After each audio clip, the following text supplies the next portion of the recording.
Hello students, आपका हमारे YouTube channel पर एक बार फिर से स्वागत है। स्टूडेंट्स, हम आपसे बात कर रहे हैं बायोकेमिस्ट्री की, और बायोकेमिस्ट्री में हमारा चल रहा है कार्बोहाइड्रेट्स। तो कार्बोहाइड्रेट्स के बारे में हमने अभी तक आपसे बहुत ही विस्तृत रूप से मोनोसेकेराइड्स के बारे में बात कर ली है। स्टूडेंट्स, जो है इसके बाद में हम आपके लिए जो बताने वाले थे वो थे डाइसेकेराइड्स। और डाइसेकेराइड्स के बाद में अब हम जो आपसे बात करेंगे वो किसके बारे में बात करेंगे? पॉलीसेकेराइड्स के बारे में। तो ये हमारा अगला टॉपिक है जो आज हम स्टार्ट कर रहे हैं। तो सबसे पहले अगर स्टूडेंट्स आपने हमारे यूट्यूब चैनल को सब्सक्राइब नहीं किया है तो प्लीज़ इसे सब्सक्राइब करें, ठीक है, क्योंकि हमको सब्सक्राइबर्स की बहुत ज़्यादा ज़रूरत है और आपको ज्ञान की ज़रूरत है, जो दोनों चीज़ें हो जाएं पूरी।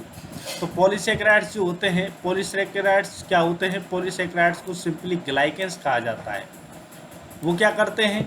वो consist of repeat units of monosaccharides और दियर derivative.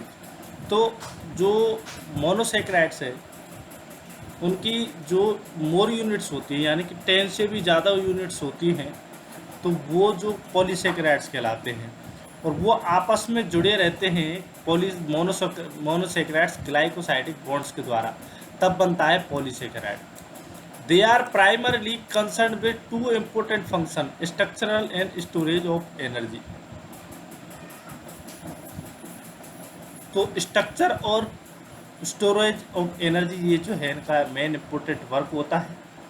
Polysaccharides are linear as well as branch polymers. तो ये पॉलीमर्स हैं, क्योंकि पॉलीमर्स इसलिए हैं क्योंकि मोनोसेकेराइड्स की रिपीटेड यूनिट्स जो हैं वो आपस में ग्लाइकोसाइडिक बॉन्ड के द्वारा जुड़ रही हैं और वो जुड़ कर के पॉलीसेकेराइड्स बना रही हैं, ठीक है। लेकिन इनकी क्या है, स्ट्रक्चर लीनियर होती है, ये ब्रांच भी हो सकती है।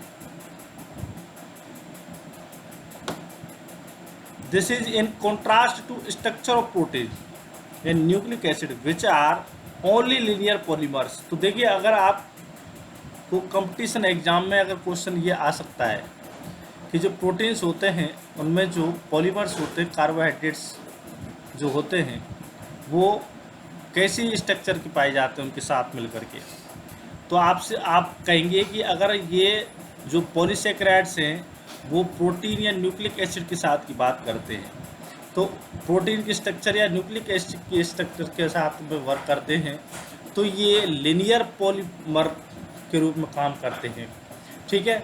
The occurrence of branches of polysaccharide is due to the fact of glycosidic linkage can be form at any one of hydroxyl group of monosaccharides. आई बात समझ में? तो ये ब्रांचिंग क्यों होती है? ब्रांचिंग का कारण ये है कि ग्लाइकोसाइडिक बॉन्ड जो है, जो हाइड्रोक्सिल ग्रुप में है, उसमें कहीं भी हो सकती है, इस वजह से ये ब्रांच पॉलीमर्स बनते हैं।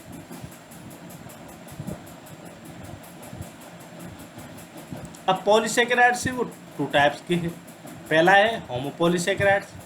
तो ये क्या होते हैं? On hydrolysis yield only a single type of monosaccharides. अगर एक ही प्रकार का मोनोसेकेराइड जो है उसकी मोर यूनिट्स मिलकर के पॉलीसेकेराइड बना रही हैं, तो ऐसा जो पॉलीसेकेराइड है वो क्या कहलाएगा? Homopolysaccharide. They are name based on the nature of the monosaccharide. Thus glucans are polymers of glucose whereas fructosans are polymers of fructose. तो मतलब जैसा उनका मोनोसेकेराइड का नेचर होगा वैसा ही इनका नाम दिया जाता है। तो ग्लूकोज है तो ग्लूकेन्स, फ्रुक्टोजेंस नाम दे दिया क्योंकि फ्रुक्टोज से बने हुए होते हैं। आगे बात समझ में? अगर आगे हम बात करते हैं हेटेरोपॉलीसेकेराइड्स की बात करते हैं, तो ये हाइड्रोलाइसिस अगर हम इनका करते हैं तो ये क्या है? मिक्सचर देखते हैं। मिक्सचर क्या किसका देते हैं? या तो मोनोसेकेराइड्स का देंगे या फिर उनके डेरिवेटिव्स का। अब डेरिवेटिव्स क्या होते हैं? तो हमने पिछला जो वीडियो था उसमें आपसे शुगर एसिड्स वगैरह की बात की थी, आप ध्यान कीजिए, ठीक है। तो वो होते हैं इनके डेरिवेटिव्स होते हैं मोनोसेकेराइड्स के। तो विटामिन सी की भी बात की थी हमने, तो शुगर एल्कोहल की भी बात की थी। तो ये क्या है? उनके मिक्सचर देते हैं मोनोसेकेराइड्स के साथ में उनके डेरिवेटिव्स का।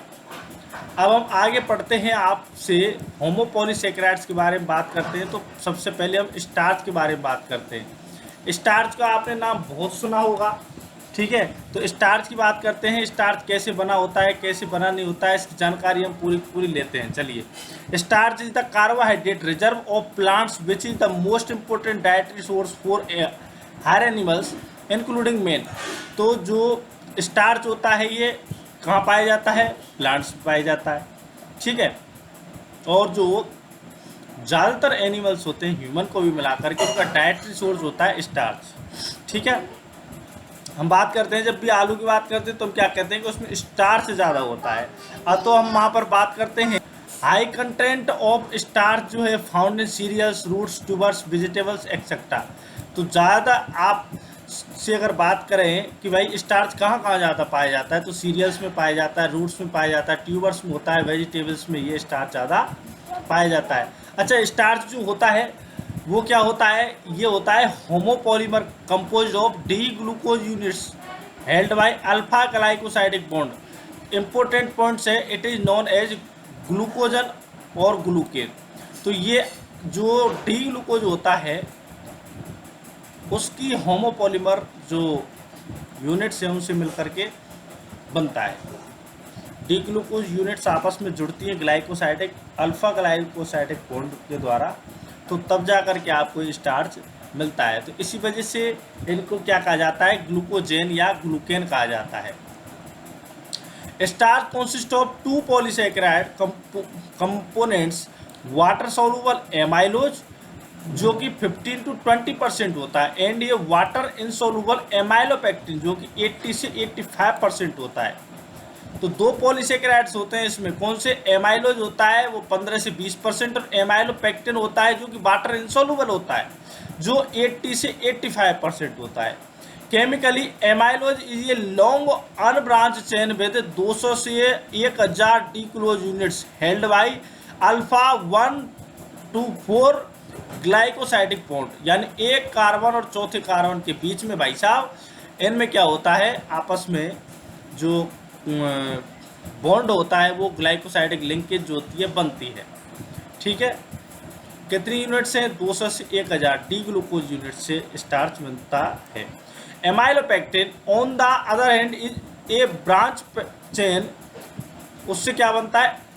एमाइलोज बनता है। कौन से? 200 से 1000 यूनिट्स जो है वो क्या बनाती है? एमाइलोज बनाती है। अब एमाइलोपेक्टिन की बात करते हैं।